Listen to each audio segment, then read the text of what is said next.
I'm pausing if you want to throw anything in here. Like, I have no idea what to add.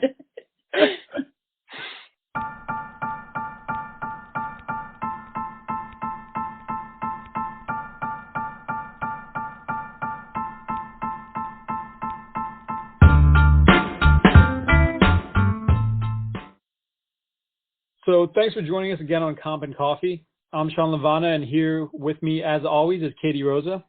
Hi, everyone. Katie, we have a special guest today. We do. I'm super excited. We might have done the interview beforehand, so we might already know how it turns out. It's a very interesting interview.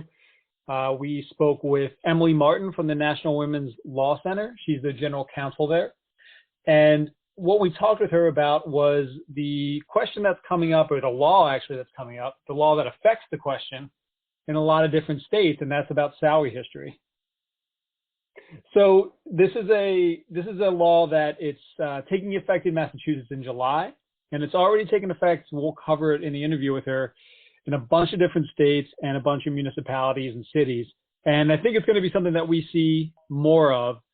The effect of this, obviously, is to try to, as best as possible, equal out the gender pay gap.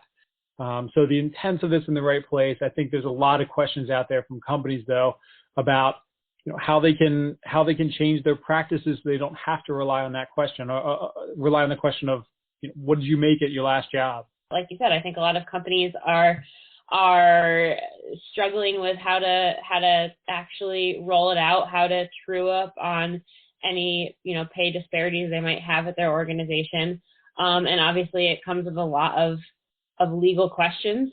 Hence why we've got Emily with us here today. Yeah, because we're certainly not lawyers, nor do I pretend to be one. You do not want me representing you.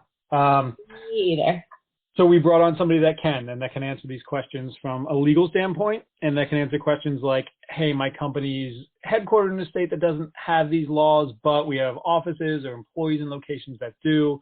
What do we do about those? So those are all discussed with Emily, and this is going to be the first of 2 podcasts around this topic, at least 2, but we can always revisit these topics. This is definitely something that we continue to hear about from the comp community. The second will be coming probably early next week. And what we're doing is we're hosting a roundtable of employers in our area, in the greater Boston area, to talk about this even more. And so what we'll do is we'll share our learnings with you.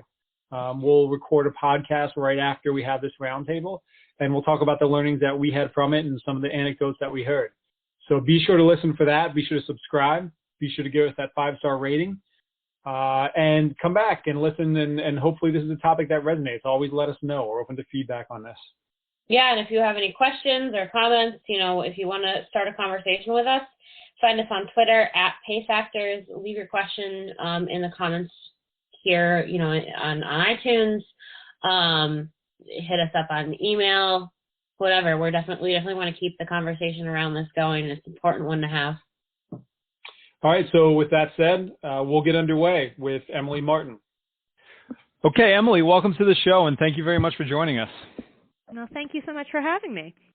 So we know your time's limited today. We greatly appreciate having you. Let me just jump right in. So as far as I understand right now, the old salary question, right, that you can no longer ask the history of what somebody's made previously, is now law in California, in Delaware, Oregon, New York, and Puerto Rico. It's going to become law in Massachusetts in July of this year.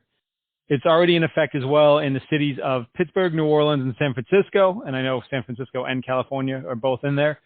And it's going through court proceedings in Philadelphia. And then in the meantime, it's pending in Jersey and DC. So this is hitting in a lot of places right now. Why is this an issue? Well, it's finally getting a lot of attention because the ways in which relying on salary history to set salary perpetuates gender inequities in pay. We know from a lot of different sorts of data that women typically are paid less than men for doing the same job. There are studies slicing this data a lot of different ways, and they all tell the same story, that these pay gaps are really quite persistent. And so what that means, among other things, is that if you are relying on someone's past salary to set their new salary, that you are likely to be perpetuating a gender inequity for no particularly good reason.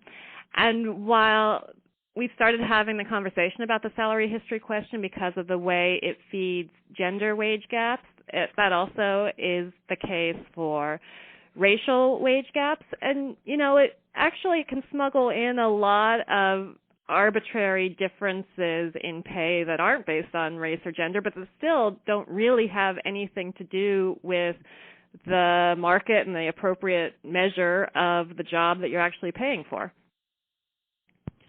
Yeah, and I find this interesting. I mean, I think one of the things that's interesting about this to me, and the question ultimately here is going to be, why was this ever a thing? Because this doesn't happen anywhere else, right? It's like if we go and buy a house, it's not like we're saying, hey, what did you pay for this house? Okay, cool. I know the market's gone up by 20%. I'm only going to pay you 5% over what you paid for it. It's very arbitrary, right? You should pay somebody what the market says they're worth. Mm-hmm. And I think a lot of employers, to their credit, are starting to move towards wanting to true up a lot of these gaps that we now know are there. And as we're seeing here, that we're being able to identify some of the causes. But why was this ever a thing? In your opinion, why did people start with that question as opposed to using the more readily available data? Yeah, I think it is a sort of sloppy shorthand, and I suspect that one reason why employers may have started using this is precisely because there's often a fair amount of secrecy and a lack of transparency around pay. And so, you could imagine an employer basically taking advantage of that and saying, well, I'm going to really rely on the person's past salary in order to set their new salary because this job candidate probably doesn't have really perfect information about the market. I can take advantage of that lack of information and just focus on what the person has made in her last job, give some small uptick maybe, and everybody should be happy. And so given that job candidates, I think in the age of the internet have more information than ever before about the market for their skills, but will often have imperfect information, I think employers have felt that they can get away with relying on this really quite imperfect proxy in a lot of instances to think about how they should be setting pay. That's a great point. I mean, I think it's any time that there's data stacked on one side or the odds are in your favor, this is arbitrage, right? This is classic arbitrage that I have more information about this than you do, so I know if I'm going to over or underpay, but I'm going to make you put the first part of it out there. Yeah. So yeah, and we also know, from social science that even if that's not the employer's intention necessarily, that if the employer has that data, that this candidate comes with this previous salary associated with her, that sort of has an anchoring tendency that whether or not the employer plans, I'm just going to give a 2% increase from whatever she was making before, that information about what she was making immediately before will inform the employer's assumptions about what is a reasonable salary for this candidate in ways that the employer might not even be fully aware of. That's a great point. We all have our biases, and if it's coming in under budget, I think a lot of times people might continue to run with that. I think that's a great point. Even if we are aware, I think that the budget might be higher from this, but this person might be willing to work for less. So I think what's really interesting to me about this, let's just say there's a compensation person out there, and this person says, you know what? I believe that this is the right thing to do to close the pay gap. My company's moving in this direction. There still might be people interviewing that ask this question, right? So let's just say, regardless of where that person's located, whether in one of these areas that have the law in effect or pending, or they don't, what are these companies potentially exposed to? Well, in areas that have the law in effect, there are different penalties associated with different state laws or different city laws. So they're written somewhat differently. But in general, how these laws have been written, these prohibitions on asking salary history, they have, in general, said that an individual who's harmed by that request can bring some sort of lawsuit and get their damages. And they usually also have some kind of liquidated damages associated, some penalty per question. Since, it's often hard to show, I would have gotten this job or I would have gotten more money if only you hadn't asked me that question. That's hard for someone to prove. And so these laws have often been written to say that there is some X thousand number of dollar penalty per salary history request. If you're in a locality that hasn't adopted a prohibition on salary history and you're relying on it to set pay, you still may have some legal exposure. So the Equal Pay Act requires employers to pay men and women the same for the same work. In most instances, there's a series of defenses you can offer, like seniority, or if you're paying someone based on a piece rate and someone's more productive than the other. And one of the defenses you can offer in an Equal Pay Act case as an employer is that you're basing pay on a factor other than sex.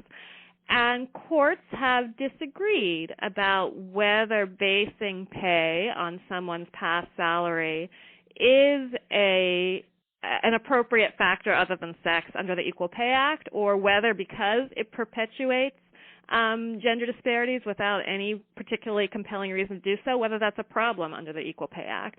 The Ninth Circuit is considering that issue right now, and different courts have held different things, but certainly there's some potential exposure if the way you set pay is by looking at what someone made in their last job and matching that with some small bump up without other sorts of considerations being really key to setting pay.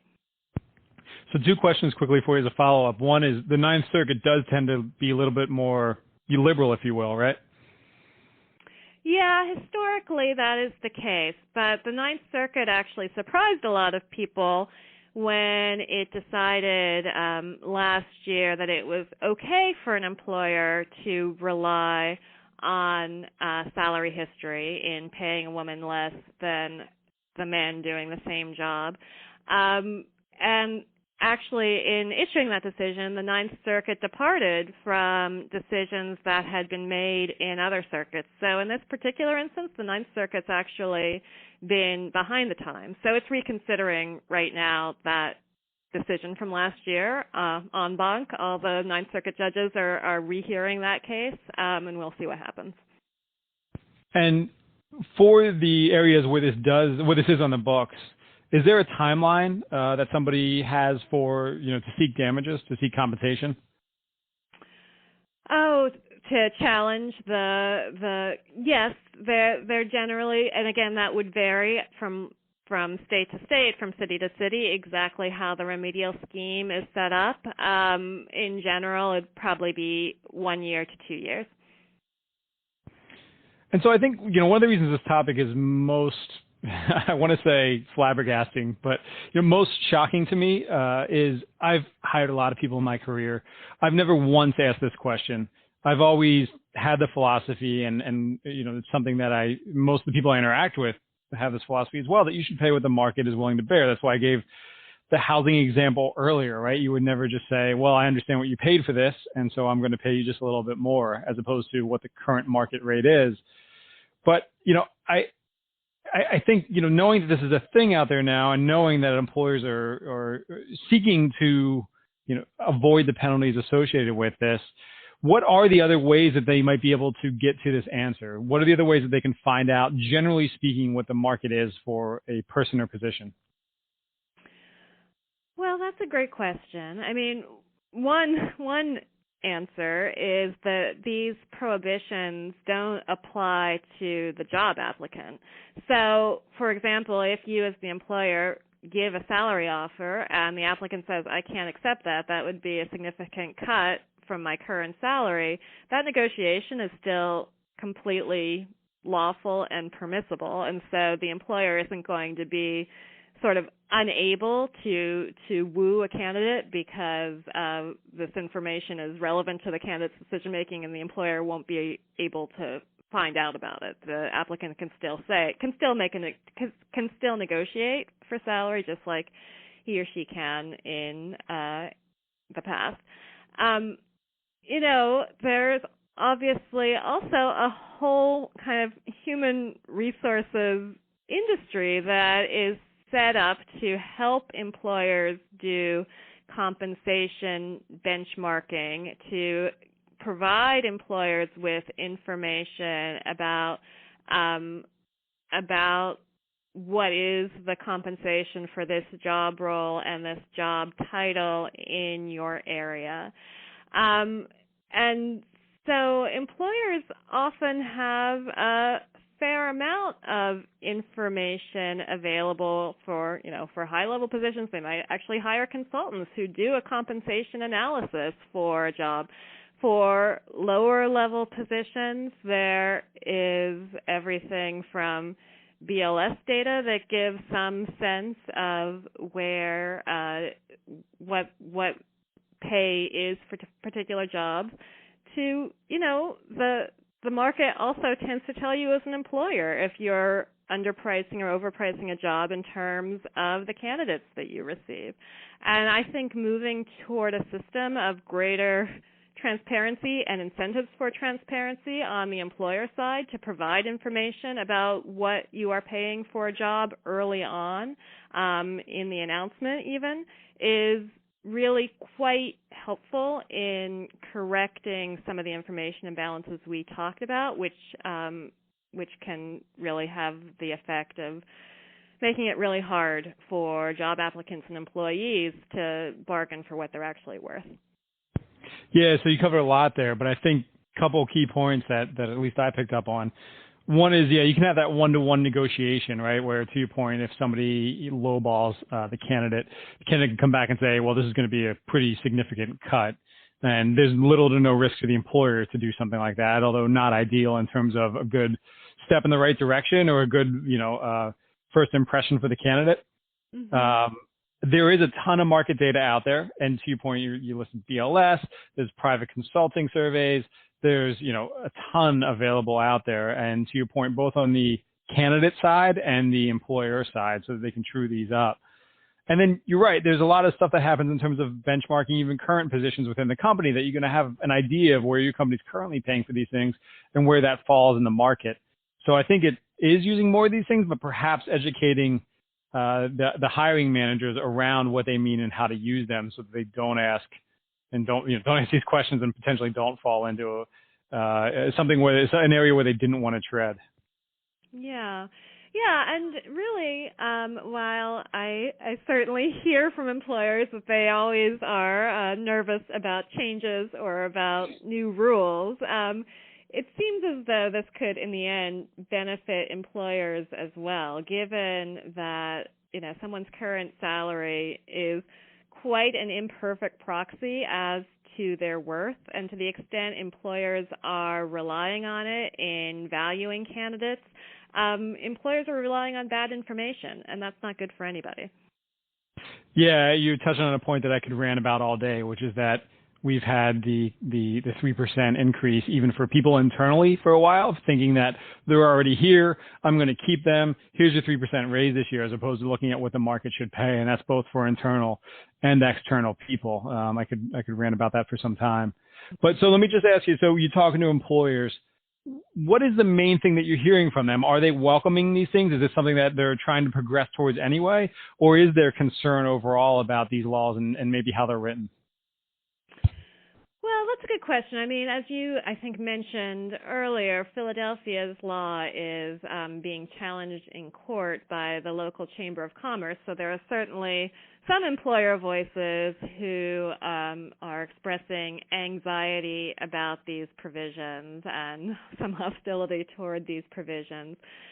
That being said, I certainly have seen examples of employers who don't have that reaction. So, for example, Massachusetts, which passed the first in the nation version of this, it's not in effect until July, but it passed before any of these other laws passed. That passed with the support of Massachusetts business interests. And so it seems to me that this is a place where business opposition certainly is not unified, and where there have been some business voices recognizing that this makes sense, that this isn't especially threatening. I think it's revealing that Delaware is one of the states that passed this law. There are a lot of corporations in Delaware. Business is not a weak lobby in Delaware, and even in Delaware, the legislature recognized that this makes sense. So it seems to me this is a place where there really is meaningful progress possible. That's a really interesting point about Delaware. And I think you're right. I think historically speaking, we're at a time where we haven't been before, obviously. And these are very timely rules that are being put into place. We have more data available on both sides of the equation than ever before. And so we need to be able to use that and true up, so we can solve some of these issues that we've known have existed for a while, and that we're now, I think, starting to get to the root causes of. While this is just one of many reasons, some of the pay equity, one of the many reasons that pay equity has been an issue. I think it's good to put these things in the right direction. So, any final comments from you? Any other thoughts about this for employers out there? Well, the only other thing I would mention is it's been striking to me when the Massachusetts law passed, as equal pay policy people, we thought it was really exciting and interesting, but I have to admit I was surprised at how this idea that it's just not fair for employers to require you to provide your salary history, how resonant that has been with people, and how popular this idea, this policy has so quickly become. And I think that, employers should listen to that folks, whether they're coming from a gender equity perspective or just from an idea that there are things that aren't the employer's business, this really speaks to a lot of people, that an employer shouldn't be able to require me to give up this information, that there's no good reason why me sharing my salary history should be the price of applying for a job. And I think that's right, that there isn't any particularly rational reason why that should be required, and that is exactly why these provisions are gaining popularity with such speed, and that employers would do well to take notice of that. I didn't really plan to get into it today, but you raised a great point that I have been through a similar situation where I went through an interview process. The employer asked what I made. I turned it around and answered what it would take to make me move, because that's what matters. They didn't seem fazed by that. I went through the rest of the process. And at the very end of the negotiations, they asked me for my most recent pay stub. And it felt it felt almost being violated. You're like, why does this matter? We've negotiated in fair faith. We've gone through this entire process. We've built trust together. And now I'm feeling like you're violating that a little bit. It's not a really great first perspective for somebody that's thinking about entering the company. So I think you raise a great point there, that this is if you're looking to have a great company, building a great culture, doing the right things for your employees, this is one of those things that probably, regardless of the laws, needs to go away. Yeah, and people work better, produce more when they feel like they're being treated and valued fairly. And so, yes, the question can feel sort of like a violation. And even more than that, if the question leads to differences in pay that don't really have much rational justification, that also has the potential to really impact how your employees feel about their work, how they feel about the employer, and the sorts of commitments that they're willing to make to the company. All great points. And look, I know we're at time, so thank you very, very much for joining us today. Would love to bring you back on sometime as we dive more into these topics, but thank you very much. Thank you. It's my pleasure. All right, so that's it. Thank you, everybody, for your time today. We hope that this was a really educational and informative podcast for you. We look to do more of these. If you have topics you want to hear us cover, again, as Katie said at the beginning of the podcast, reach out. And that'll do it for today. And like Sean said, make sure you subscribe, rate us, 5-star ratings, and keep the conversation going. Thanks, guys. All right. Thanks, everybody.